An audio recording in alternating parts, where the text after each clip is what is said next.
Don't be a cuck for sure. I have this recent obsession with Love Is Blind. Have you watched this show?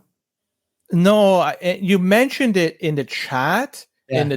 the Discord, and somebody said the different show. Gosh, and I'm Oh, trying did to somebody pull it up. reply to that? I have to go back and Yeah, look. American My notifications Primeval. are so weird on the You Discord definitely here. got to go into it because Jer, in fact, he sent us a boost. He said he's watching American Primeval. I've never seen that. No. And he's also started Succession again. Yeah, Succession is great. Galoot says that's a strike for watching Love Is Blind.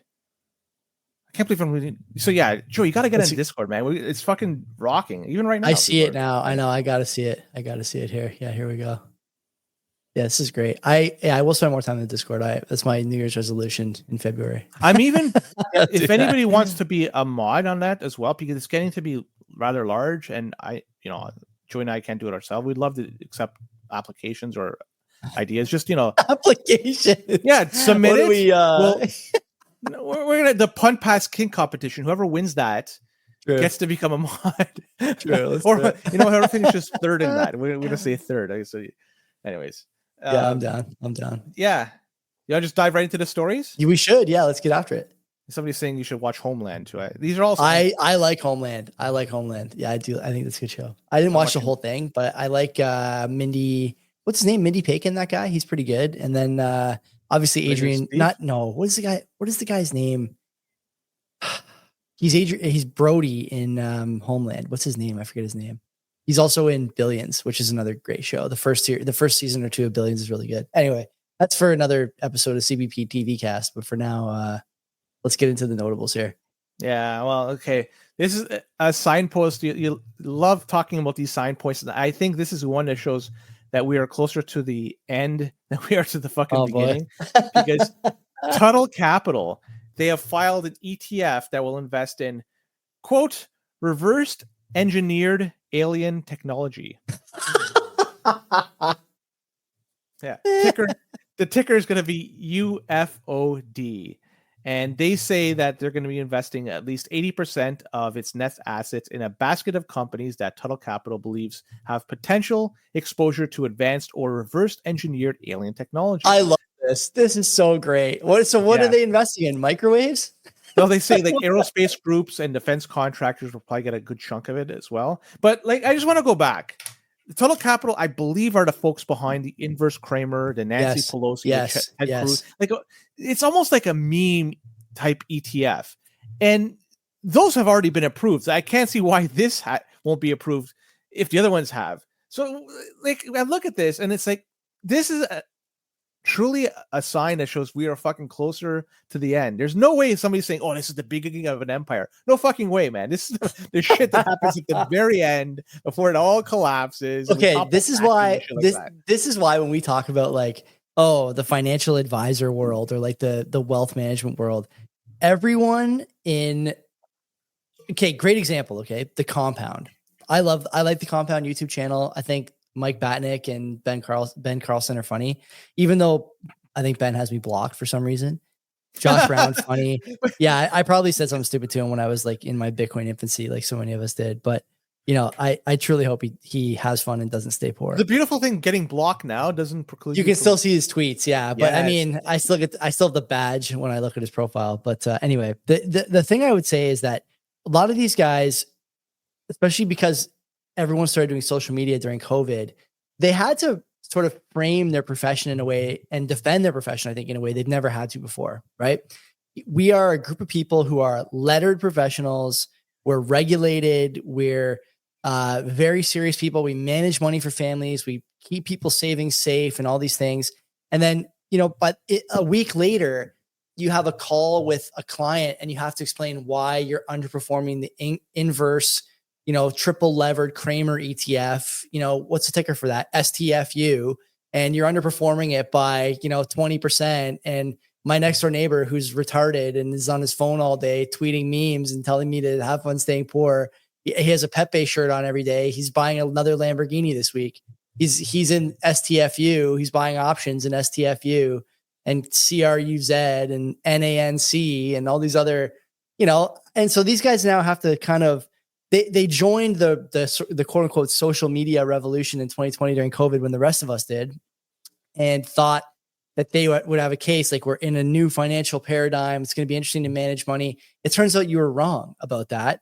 What actually happened is no one takes your profession seriously anymore, including the people who are making the financial products. And the market thinks that these things are better buys than whatever garbage you're selling and trying to get 2 and 10 on from people who don't know any better. It's like unbelievable. And so when you have a story like this, what's the newest, hottest ETF? Oh, it's a guy who thinks defense technology was reverse engineered from aliens. It's up 15% today. Like, how do you go home and like hang your jacket on a hook and go, yeah, my job is really important. It takes a lot of know-how to do this job. How the fuck do you do that? You can't anymore, can you?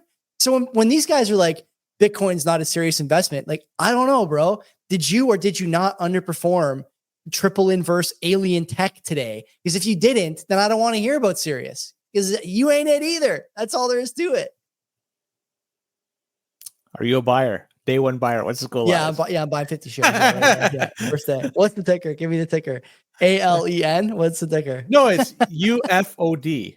Oh. UFOD. I love it. Yeah, I think this is so great. I think so many levels. It's just fucking fantastic. Yeah.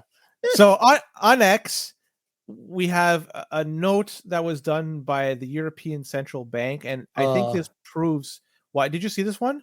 Maybe. Is it the one? Is it the? It can't be the Weimar Plus one. No. It's I can't believe after posting this tweet, whatever the fuck you're gonna call it, you could take them seriously. They did this on Valentine's Day. It's a legit tweet. I'm not bullshitting you. I'm gonna read it to you direct. Okay. No fucking flavor I'm adding. Just is this raw. So roses are red, violets are blue. Inflation is on track to settle around 2. Straight from the European Central Bank. Like, we're one step away, Joey, from Andrew Dice Clay coming out and talking about Little Miss Muffets. Yes, but at least Clay, when he fucking does these fucking tweets or these rhymes, he's got a little more cred. Yeah. Like, really? Like, come on. This is fucking cringe I love to fucking do this kind of bullshit. Holy fuck. What else is there to say? Are the Eurocrats having the worst week of any country, continent, whatever, that we've seen in the last few years? These guys getting dunked on at every turn, right? JD Vance going there and telling them either shape up or ship out, making a great point that basically, look, you don't share any of our ideals anymore. And so if you don't figure that out, we're going to stop treating you like an ally because you're not one right now. And then Trump going on to say that there's going to be a peace negotiation between Ukraine, Russia, and America, and European Union officials going, oh, we're going to be at the table too. Like, yeah, maybe the kids' table, buddy, but not the adults' table. We'll let you know when we're done with the stuffing and gravy. And then on top of that, now you got the European Central Bank claiming inflation is going to settle at 2% with a poem written by a 10-year-old. Unbelievable. These guys just do nothing but lose. They are addicted to losing. Then to top it all off, on Sunday night on 60 Minutes, the German police take 60 Minutes reporters around and do 6 a.m. raids on people who sent mean tweets. What? These guys are so dumb. They're so dumb. Germany is in the midst of a political upheaval, trying to ban the communication options for the AfD, the Alternative for Deutschland, which came up in the Dicker and Diaz podcast from last week on CBP. These guys they're in a situation they've never been in. I shouldn't say never. I think one other time they were in it, but these guys are just getting their ass kicked every which way, and they have the audacity to put out a poem like that. The European Central Bank does. The European Union experiment has already failed, and the only people that don't know it are like the people who are at these stupid conferences and shaking each other's hands and jerking each other off. Everyone else knows it's failed already, except them. It's hard to break away from it. It looks like it's probably going to have to be done, but but they're like a failing mafia boss, right? Like, it's hard to break away if the threat of broken legs and someone burning down your business is real and hovers over you. Now it's like, but now that threat is less and less. It's less and less legitimate. It's less and less tangible. It's the one that would be crippling to it would be Germany breaking away, right? And I'm not sure how it could be done in such a way that the German economy doesn't get absolutely pulverized in the short term. Germany's economy is already in the shitter. It is. It can change relatively medium term. I don't medium know. term. I'm not saying quick. Medium term. It could certainly change. Did you see the German police video, the 60 Minutes thing? No. The daytime. Oh, is that because the guy made a tweet, a meme or something? I mean, he said it's a racist tweet. That's what they say. I want to see the tweet that he sent out before I decide whether or not it's racist, because I don't believe these people actually know what that word means. And, the idea that you have police, again, like you got Keir Starmer in the UK, these guys in Germany, they just are missing the mark every time they try and hit it, they miss. And everyone is laughing at them. And I tweeted today, like they've gone from global economic superpower to just laughing stock. There's 10 years. It happened in like 10 years. That's all. Two policies that really ruined it, I would say. Is one, it's the energy policy. Energy policy was looking at Germany for this one. Yeah. No, I totally agree. Because France, they're very pro-nuclear. They're not doing stupid stuff. But France, Germany, I'm looking at you for that one. France is under fire now too, right? To comment on that, because Macron wants to get rid of or get off some of these green things and go into, I guess, fossils or something similar. And people are accusing him of bowing to Trump's agenda and being far right. Can you imagine getting that criticism in the year of our Lord 2025? Yeah, like energy markets are screaming at you that green is not working. Your citizens are screaming at you life is too expensive, and still some like academic, Ann Applebaum type, who's also just the dumbest person on the planet. There's a lot of dumb people out there, but she's among them. Talking on, on every stage at every globalist conference, talking about how anything that's not pure communism and destruction of modern quality of life is right-wing, alt-right, racist, fascism, populist, has to be dealt with. These people don't get it. They just don't get it. And Macron, to his credit, is like, I think I have to do this anyways, but he's going to get a lot of shit for it. Anyway, go ahead. Keep going. No, and the second was their policy on immigration.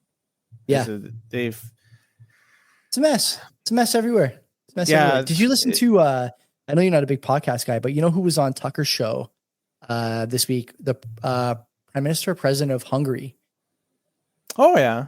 He'd be a good listen to. You know what? Yeah. Another good one to watch, the whole development, what's going on with the Romanian election. Yeah. And I can't speak with confidence in this, but from what I gather is one of the candidates was able to make headways, didn't win, but enough that it made enough waves and passed to the next stage of the presidential election or prime minister, whatever it is. And they were saying that outside influence from Russia was the reason why of course. So they just, from what I gather, they voided it and they're starting again. Like, what the fuck? Like, they void an election. An election they don't like, right? Like results they don't like. Whatever you think about government is almost certainly incorrect. If I voted for somebody, like say I voted for you, Joe, I'm gonna say for you, I voted for you, and they come on and say the election, and you come in at a high ranking, and they say the election was outside influence, and we're gonna restart it. You know what? I'm gonna vote for you again, and I'm gonna tell everybody, my friends, my family, vote for this guy. Like you basically. Well, look at Ruby, and whatever that other guy's name, the Indian guy who Chandra. Banned from leadership race, Chandra Arya, yeah. Well, Ruby got her money together with a couple days to go, and Freeland and Gould were both still begging for money yesterday. Gives you an idea of like what people think of the establishment politicians in this country and probably all over the world. And again, said this so many times on this show, you can call these other people far right all you want. My question remains, far from what? They're not far from what the average person thinks anymore. They're only far from the Stalinist communist bullshit that these people are trying to push. And everyone's had it. Everyone has had it. Let's talk about, you mentioned Freeland. We'll talk about Notable North now. And there was some very good investigative reporting going on Twitter, X, whatever. And I just want to say to Dusty Rhodes has to move on. He's no longer the common man. Mark Carney is officially the common man after this came out. And there was a photo op of him playing hockey. He had no skate. The only thing he had on aside from his clothes was a goalie stick, and he was just $2,000 pair of shoes or whatever. Yes, too. Yes. I got a lot of shoes that I've spent too much money on, but none of them are even close to $2,000. Zegna sneakers, right? Like I've never heard of this brand, by the way, Joey. Like that doesn't say very much. Or the only thing I wear is LA Gear, but he was not wearing it. But $2,000 for these Zegna shoes, and man, it's a lot of Singapore bucks. Anybody out here? I just want to ask: does anybody out there have shoes that are worth $2,000? I'm gonna say no. How about any article of clothing? Do you even know where to buy a pair of $2,000 shoes? Like, what is it? I know that there's. Don't get me wrong. I realize there are like for sure stores in Toronto that sell $2,000 pairs of shoes. Yeah, go to Yorkville. But do you know what the stores are called? I do not. No, I would not know I don't what even know store what it look like. it. Yeah, no.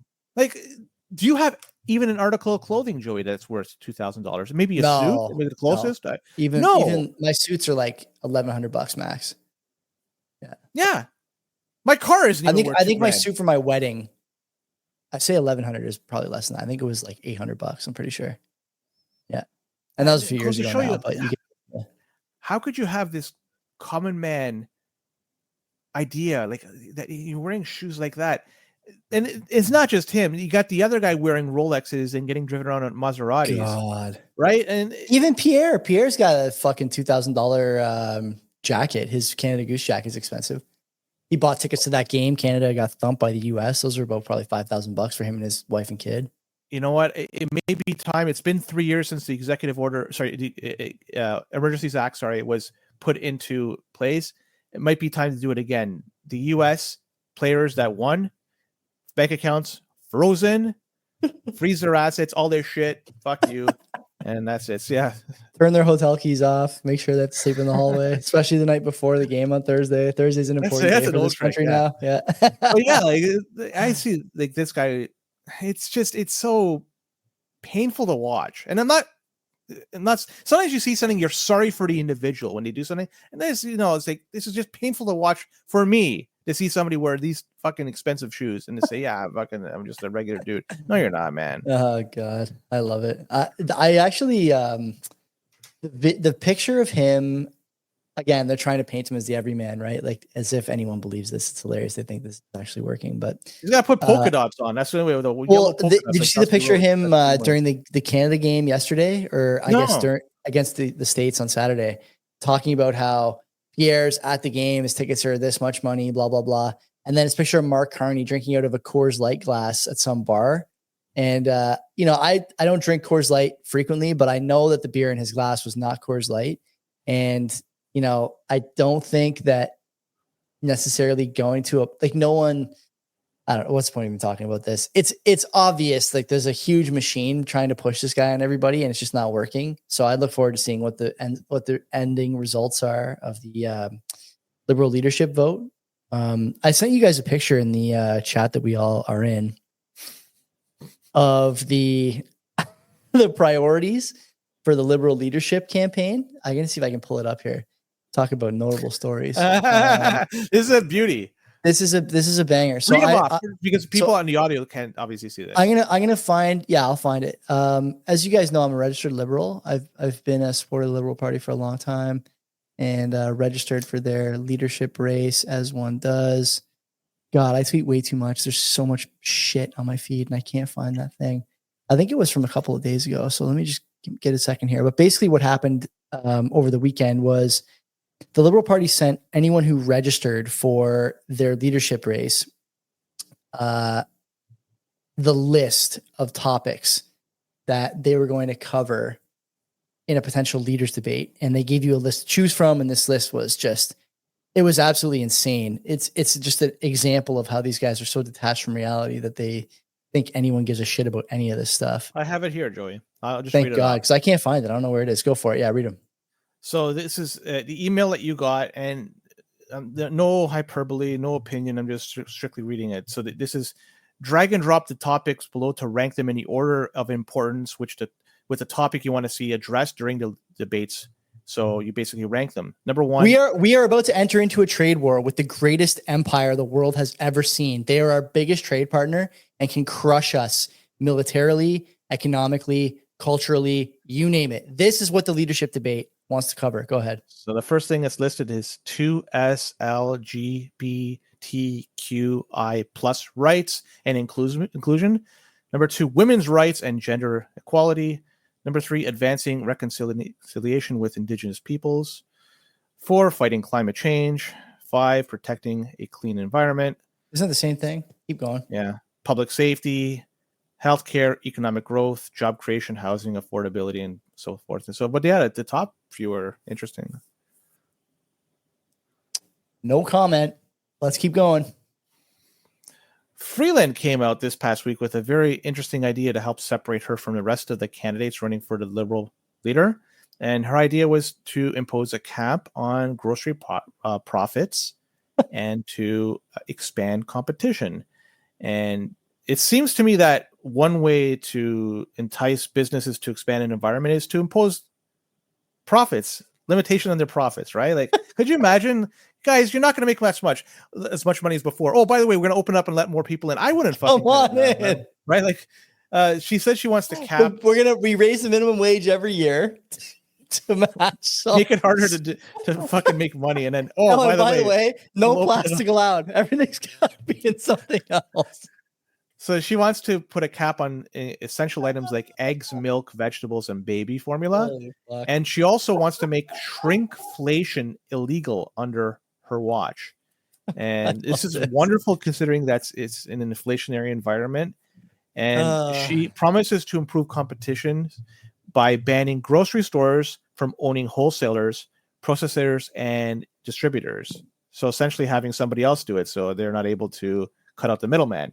And they want to open up low-cost financing to attract new independent grocers and considering allowing foreign grocers to enter the market with the exception of American grocers. Amazing. Maybe we could entice some Ukrainian grocers to enter. That's exactly what's going to go. What the fuck is going on in this country? I have no idea. This is a serious policy position proposed by, I mean, ostensibly you could call her a front runner, right? For the prime minister's office. She's in the top, if you had to pick 5 names of the next likely prime minister, she's in there, right? She's in the list. And this is a policy position that her team has decided is a good idea. Price controls and banning the biggest market from coming here to compete.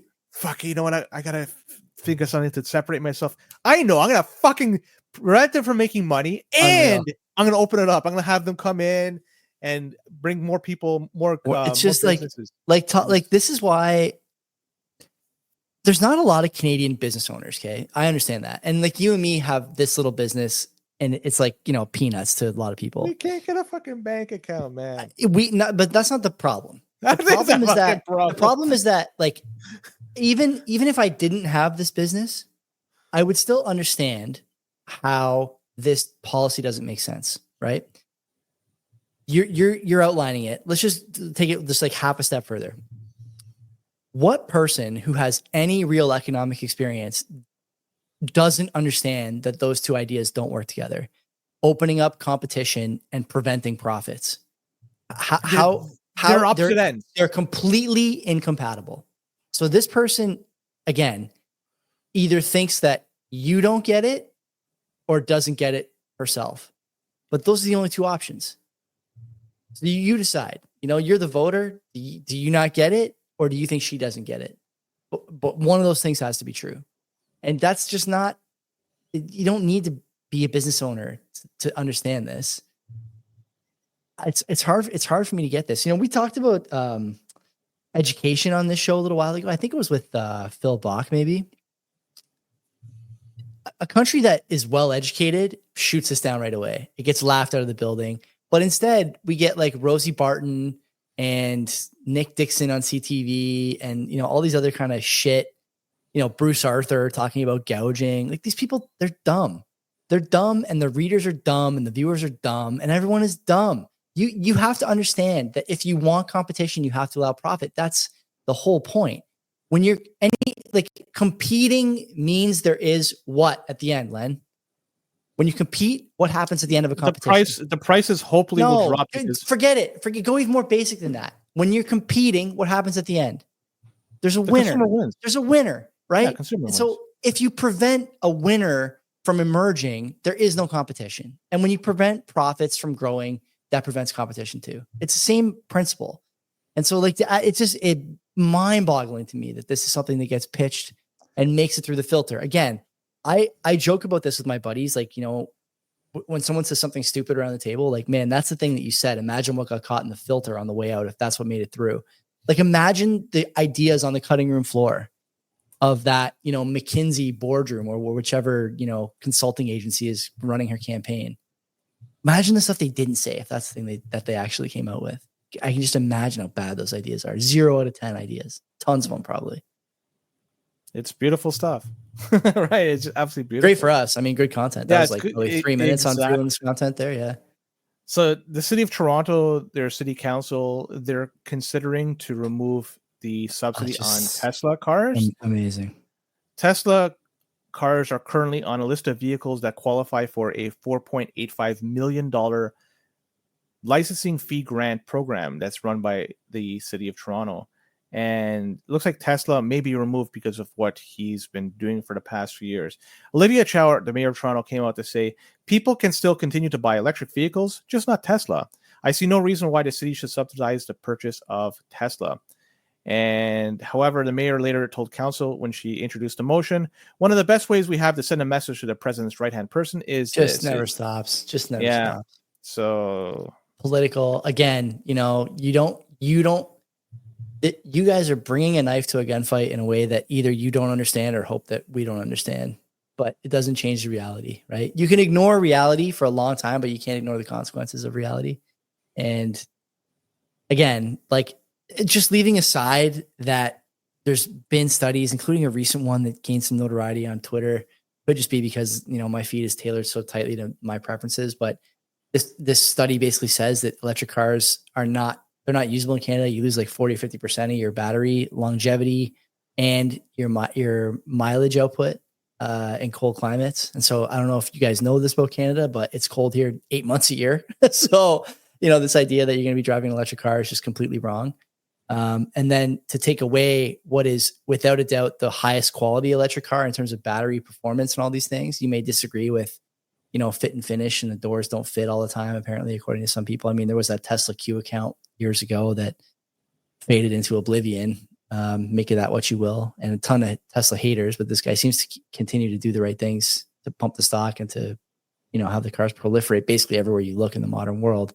We're going to ban this, and Chow saying the quiet part out loud, as she always does, right? Can never just do things secretly. Never keeps things close to the chest, always giving too much information or showing too much skin, honestly. Talking about how we got to hurt Trump's right-hand man. Do people think Elon Musk cares about the Tesla sales in Toronto? Do you think he cares about that? You think he's ever thought about that? Do you think he's ever once considered what the mayor of Toronto thinks about the Tesla subsidy? No. Honestly not. What the fuck? He's never considered it. He's never going to consider it now. He never will. No. Never. Never will. Never. And I could give you a group of folks that are probably never going to take advantage of the electric car subsidy, if Tesla or not. It's the unemployed in Toronto. Apparently that number has crossed the 350,000 person threshold. 350,000 people are unemployed in the city of Toronto. Unemployed? And that doesn't include people who are, I don't know if the technical term is underemployed, but people who are working and still can't afford stuff. Unemployed. Right? That's another set of people entirely. Yeah. Wow. The population of Toronto is a little over 3 million. So that's more than 10% of the population that is unemployed.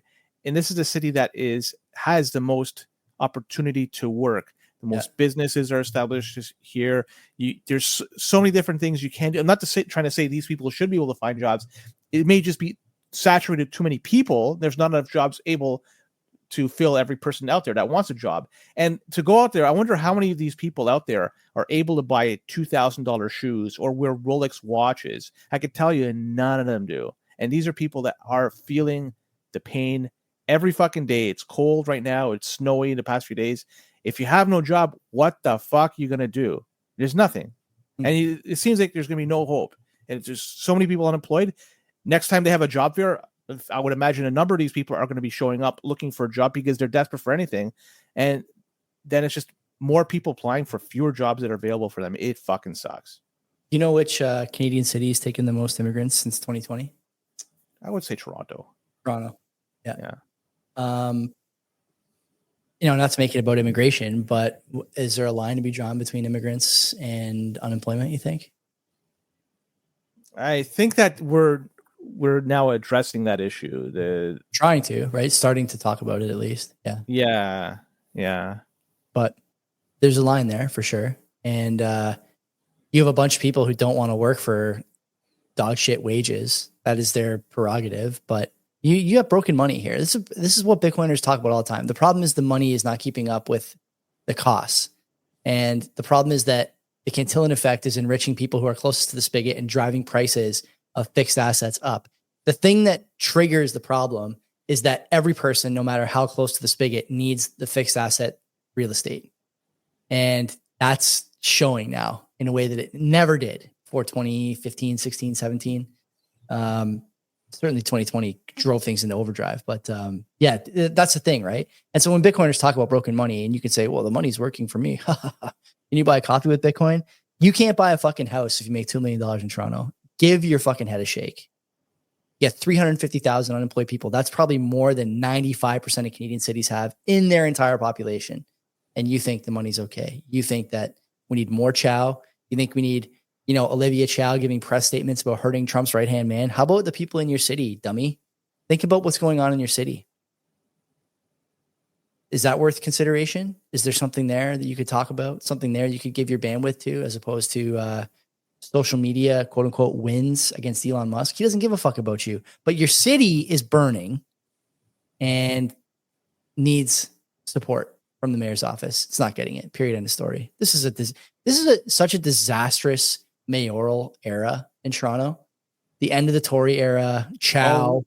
We had it so good with Ford. You had no idea how good you had it with the meth addiction. The drama was off the chart. Eating, TV great. Swearing, tripping when he was you had no idea. Football. You had no idea.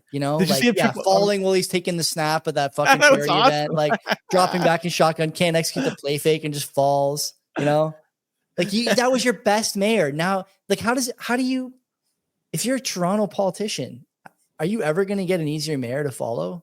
But neither of you guys could do it competently.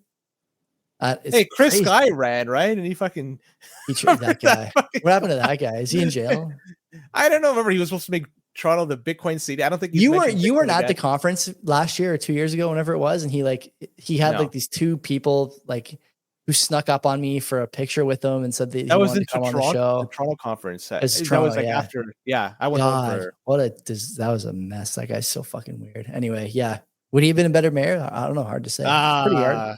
What about Anthony Fury? Anthony Fury ran and lost. And would he have been better? I don't know. Who's going to be next? Who's going to emerge as a mayoral candidate? Now you have this really just raging tire fire in Toronto. Bitcoiners unaffected, obviously, but there's a lot of people who are just begging for change. I don't know that you can fix this now in 1 term or 2 terms or 1 decade or 2 decades. How long does Chow have? She's got two years right? to go, right? In this term. So she might run right.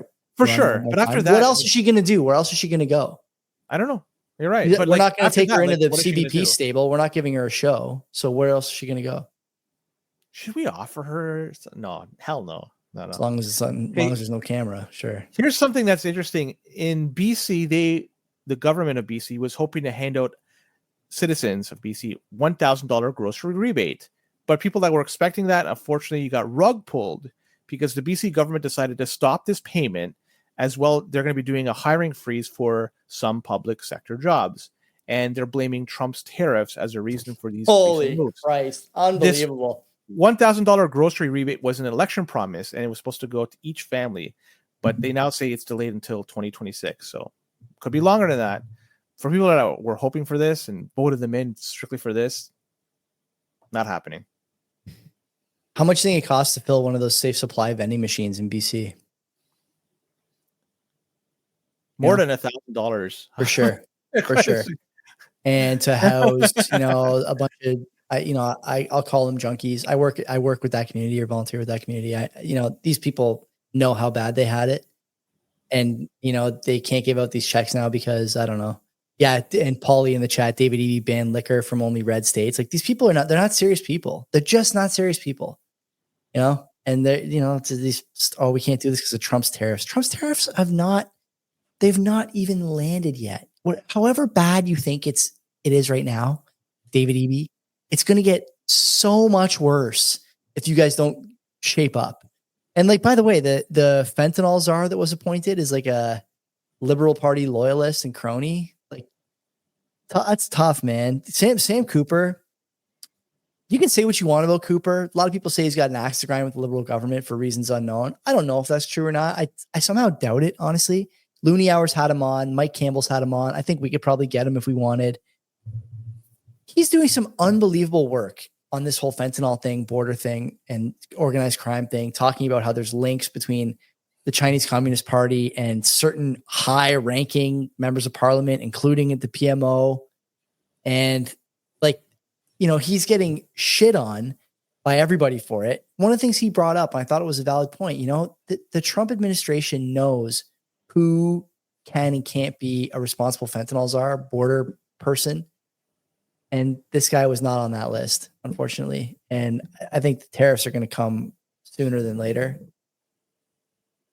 It's all the big problem I have, Len, and you can tell me if I'm wrong with this. Was this avoidable? If we had lived in the world that was in front of us, instead of just thinking we were going to get some fantasy land, whether economically, culturally, socially, from an American election or a European Union strong position. Like, it was unavoidable.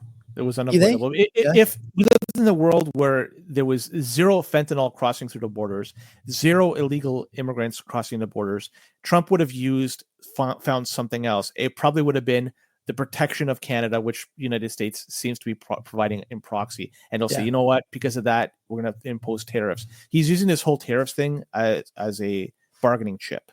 And if it wasn't this narrative to use a bargaining chip, you'd find another one. So there was no way to avoid it. It's just, this is what he sees as currency, and he's going to use it. God bless him. And God bless you guys for listening and watching. No, there's one last story I want to just bring up. Wow. Okay. And I'm going to just put it in the chat. This is the news article in case you want to read it. I'm just going to say this is from the mid 19th century story, and it came up on CTV News. I'm just going to read the headline and we'll end it at that. Okay. It's a Black transgender woman testimony helped ratify the 14th Amendment. Then conservatives began attacking her identity. What the fuck? Okay, ladies and gentlemen, thank you very much for thanks everyone for tuning in to the Canadian Bitcoiners podcast. And we'll see you Wednesday. Me, Scott Wolf, tune in 11 a.m. Till then, take care of yourselves. Don't be a cock.